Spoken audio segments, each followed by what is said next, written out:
Este próximo sábado disputarase na Ría de Arousa, baixo a organización do Club Náutico e Deportivo Ribeira, a 19ª edición da Regata Frinsa. A proba é posible grazas ao patrocinio do empresario Ramiro Carregal, que presidiu tamén o acto de presentación da proba e explicou cal foi a súa orixe. Se creó la regata Faro de Currubedo y la primera se hizo y la segunda, cuando íbamos a salir, había mal tiempo y acordamos que no se podía ir a Currubedo.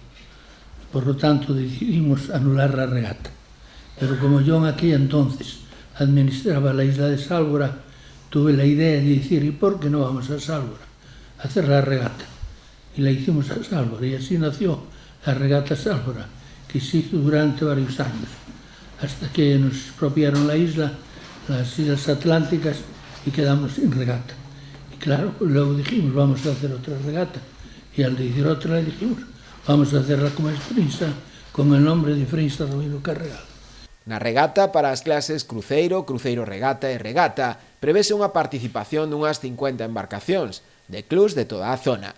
Haberá 3 percorridos costeiros alternativos, dos que se elixirá finalmente un, en función das condicións meteorolóxicas e da mar previstas para ese día. En esta regata tenemos dos singularidades moi importantes, que tenemos un tiempo acotado de unas 3 horas para realizar la regata.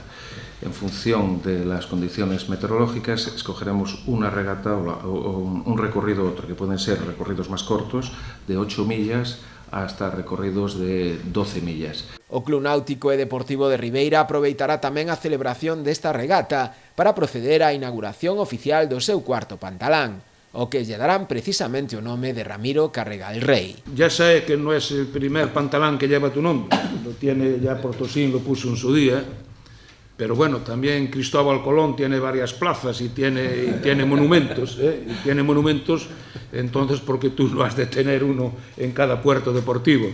Así que este sábado, inmediatamente antes de la entrega de premios, descubrirás la placa del pantalán que lleva tu nombre y luego pues proseguiremos ya inmediatamente con la entrega de premios y a degustar los productos que tú nos ofreces.